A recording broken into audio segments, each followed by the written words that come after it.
Yo les gars, moi c'est Arsas, j'espère que vous allez bien.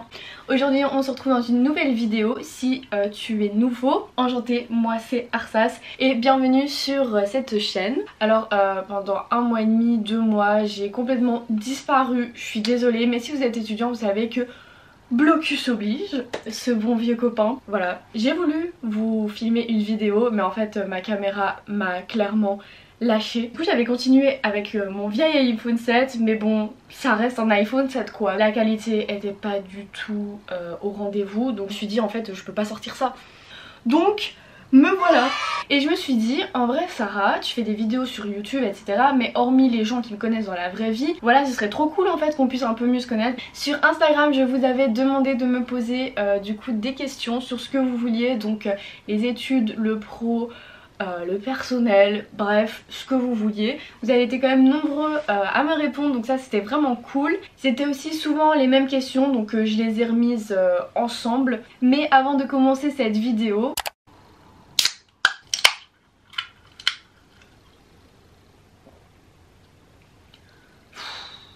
le coca vanille les gars, meilleur bail, genre vraiment, c'est le meilleur des coca. Donc maintenant que j'ai mon coca vanille, trop la base, et mon iPhone 7, on va pouvoir commencer. Alors j'ai pas du tout préparé cette vidéo, ça va vraiment être une discussion chill, tranquille, entre toi et moi, comme si voilà, on prenait un café ou un coca vanille. Alors première question, que fais-tu comme étude? Tu fais quoi dans la vie? Alors moi j'ai fait un bachelier en relations publiques à la Haute École Libre de Bruxelles, donc c'est la Haute École de l'ULB. Donc là j'ai fait 3 ans. Ensuite ici j'ai terminé en juin, donc j'ai remis mon TFE etc. Et je savais pas trop quoi faire en fait, donc j'ai décidé de reprendre un master en publicité et communication commerciale, mais dans une autre école, parce qu'en fait mon école c'est juste une haute école à bachelier professionnalisant, c'est à dire que quand j'ai terminé je peux aller travailler si j'ai envie ou reprendre des études si j'en ai envie, mais alors dans une autre école. Donc j'ai décidé de reprendre un master à l'IEX en publicité et communication commerciale. L'IEX qui est aussi une haute école en communication qui est quand même assez connue à Bruxelles. De nouveau si vous connaissez les écoles belges, surtout sur Bruxelles je pense que vous connaissez. Et en fait quand on passe d'une école à une autre, on doit faire des démarches etc pour avoir accès à cette école et à la formation, le master, enfin bref. Et donc ils analysent un peu votre profil, et donc moi on a analysé mon dossier et ils ont décrété qu'il fallait que je fasse une année passerelle pour accéder à leur master en fait. Ceux qui savent pas etc comment ça fonctionne, une passerelle en fait c'est une année où ils vont donner des cours de leur bachelier à eux, de première, de deuxième, de troisième, que nous on n'a pas eu dans notre précédente école en fait. Donc voilà, là pour l'instant je suis en année passerelle et j'aurai accès qu'à mon master en publicité et communication commerciale que l'année prochaine si je réussis. Alors question suivante, quel âge as-tu? J'ai 22 ans, bientôt 23 en mars. Que préfères-tu dans tes études? Là c'est vraiment difficile à dire puisque je suis en passerelle et donc c'est une passerelle quoi. Donc là c'est difficile de dire pour mes études futures vu que je suis pas encore vraiment dedans. Mais dans mes précédentes études ce que je préférais c'était vraiment l'aspect créatif. Moi c'est vraiment un truc qui est ultra important pour moi. J'ai besoin en fait de ce côté créatif. Sinon je m'ennuie vite. Et puis ce que j'aimais beaucoup aussi c'est que c'est vraiment des études qui sont très flexibles. Donc je peux en fait aller où je veux. Quand j'ai dû commencer des études, je savais pas trop ce que je voulais faire etc, j'étais un peu perdue et donc vraiment les relations publiques ça me permet d'accéder à plein de choses et ça c'est vraiment cool. Et quand je dis côté créatif c'est parce que dans les relations publiques on a énormément d'événementiels, donc déjà là ça te demande quand même des capacités créatives si je peux dire ça comme ça, mais tu peux faire aussi des métiers style voilà rentrer dans une agence d'influenceurs, faire community management etc, et tout ça du coup ça demande voilà, de la créativité et moi c'est vraiment le côté des études que je préfère. Comment as-tu rencontré ton copain? Alors si vous avez vu ma vidéo, mon vlog à Paris, vous avez vu un jeune homme, mon ami répond mon pote, c'est mon pote qui va ouvrir, mon gars sûr. Oh purée de pommes de terre, mais c'est pas vrai ça. Bref, ce n'est plus. Donc ça s'est passé il y a 3 ans. Maxime et moi on était en recherche d'un job étudiant parce que voilà, on sait que quand on est étudiant on n'a pas d'argent. et qu'on est toujours dans la dèche et que nous sommes des gens pauvres.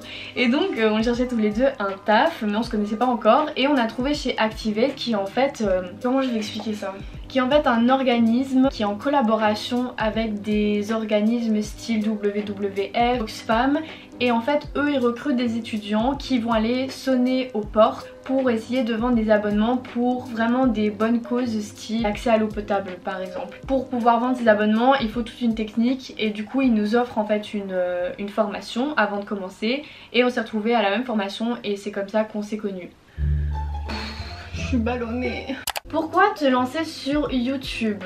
Ça va vous paraître un peu bateau comme réponse. C'est depuis en fait mes 14 ans que je regarde YouTube. C'est depuis mes 14 ans que je veux faire une chaîne YouTube. Enfin voilà, ça fait quand même presque 10 ans que je veux faire une chaîne YouTube. Et j'avais pas en fait les coronesses pour me lancer. Donc vraiment je me suis dit, Sarah, si tu le fais pas, tu vas regretter. Parce que c'est quelque chose qui est toujours resté dans un coin de ta tête. Donc à partir du moment où cette idée elle ne part pas de ta tête, c'est qu'il faut se lancer quoi, il faut y aller. Et le truc c'est que je pense que j'avais beaucoup peur du regard des autres, j'avais peur de me lancer en me disant les gens vont rigoler, les gens vont se moquer, parce que forcément quand tu commences bah t'es jamais à 100% à l'aise en fait. Je pense que c'est vraiment le regard des autres qui m'a bloquée, et je me suis dit Sarah, do it, fuck tout le monde, vas-y, ça va toujours rester dans un coin de ta tête, donc en fait vas-y, lance-toi, tu verras bien. Et je me suis dit pourquoi pas moi, donc ça vraiment c'est la réponse bateau que tout le monde dit, mais c'est vrai en fait finalement, pourquoi pas toi, pourquoi pas moi, pourquoi pas lui, pourquoi pas elle, juste vas-y et on verra.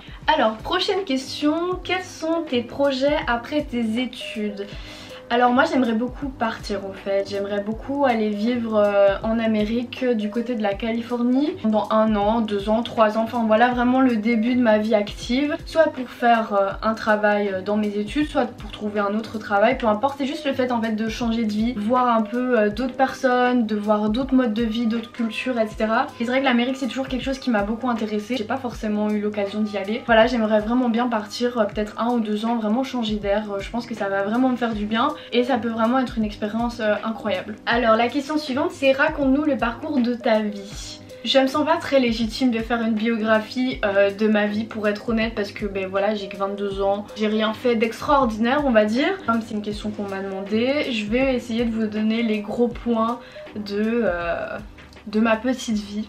Alors, qu'est-ce qui peut être intéressant à savoir sur moi? Je suis née le 15 mars 1999, j'habite en Belgique, j'habite du côté du Brabant wallon, qui est plus ou moins à 20 minutes de Bruxelles. Alors, un gros point qui est important sur moi, je pense, j'ai toujours été quelqu'un de très artistique. Ça c'est vraiment un gros point sur moi je dirais. Très jeune j'ai commencé à faire du chant, de la danse, du théâtre. C'est vraiment le truc dans lequel je suis le plus douée je dirais. C'est vraiment quelque chose dans lequel je suis calée. Et donc voilà, j'ai fait ça quand même longtemps. J'ai eu quand même pas mal de rôles là-dedans. J'ai fait partie aussi de la compagnie d'une école où je représentais en fait finalement l'école. On faisait vraiment des spectacles en dehors de l'école pour faire de la publicité finalement. Et donc voilà, pendant longtemps ça a vraiment été ça ma passion, vraiment le truc que je kiffais faire, je me sentais trop vivante là-dedans. Et puis j'ai quitté une première école, j'ai arrêté pendant 1 an et puis j'ai repris, mais je me suis vraiment concentrée sur le théâtre. Là j'ai eu la chance vraiment de travailler avec un professionnel, j'ai eu de nouveau des rôles etc. Dans des pièces de théâtre. Et puis j'ai arrêté il y a 2 ans parce que avec l'école, enfin c'était plus possible.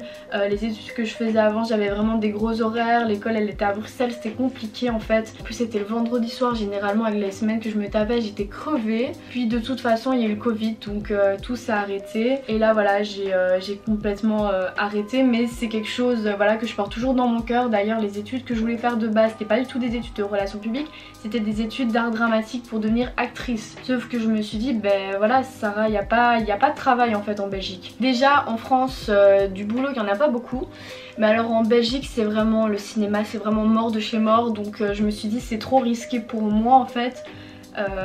Et du coup j'ai décidé en fait de faire des études de relations publiques, ou comme je vous ai dit bah c'est ultra général, donc ça me permet aussi d'aller du côté artistique si j'en ai envie. Si j'ai envie de travailler pour un théâtre c'est tout à fait possible. Et donc voilà, j'ai arrêté, mais c'est quelque chose qui reste quand même dans mon cœur, dans un coin de ma tête. Et bah je reprendrai peut-être un jour ou l'autre.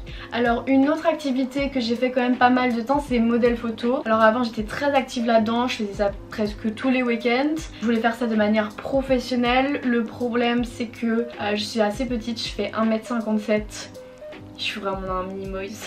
Mais du coup le problème c'est que même si on vous dit que en tant que modèle photo tu peux être prise malgré ta taille pour voilà des photos, c'est pas totalement vrai dans le sens où même parfois pour des photos on te dit non en fait t'es trop petite. Je dirais qu'un autre élément important de ma vie ça a été mon gap year après mes secondaires. J'ai fait en fait une année à l'étranger en Irlande pour apprendre l'anglais et vraiment ça a été une expérience incroyable. Je regrette pas du tout cette expérience, c'est vraiment gravé dans mon cœur jusqu'au bout. Ça a vraiment forgé mon caractère, ça a forgé ma personnalité et j'ai vraiment aimé cette année, elle a été très importante pour moi. Et bon après j'ai commencé mes études. Voilà.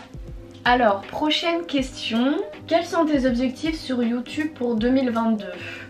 Alors dans mes objectifs, forcément j'aimerais évoluer sur la plateforme, j'aimerais bien être plus active aussi, j'aimerais bien poster une vidéo toutes les 2-3 semaines maximum. Vraiment du coup être active régulière et forcément faire évoluer ma chaîne parce que c'est vraiment une plateforme que j'aime bien. Et voilà, c'est sur cette dernière question que je clôture cette vidéo. J'espère que vous avez passé un chouette moment avec moi. En tout cas, moi j'ai passé un chouette moment. J'espère que vous avez aimé la vidéo. Merci encore pour toutes les questions que vous m'avez posées. Et je suis désolée si la qualité a changé depuis tout à l'heure, mais ma caméra m'a lâché la batterie plate. Et donc j'ai dû sortir l'iPhone 7. N'hésite pas à t'abonner et à laisser un like si ça t'a plu. Et à une prochaine vidéo. Bye!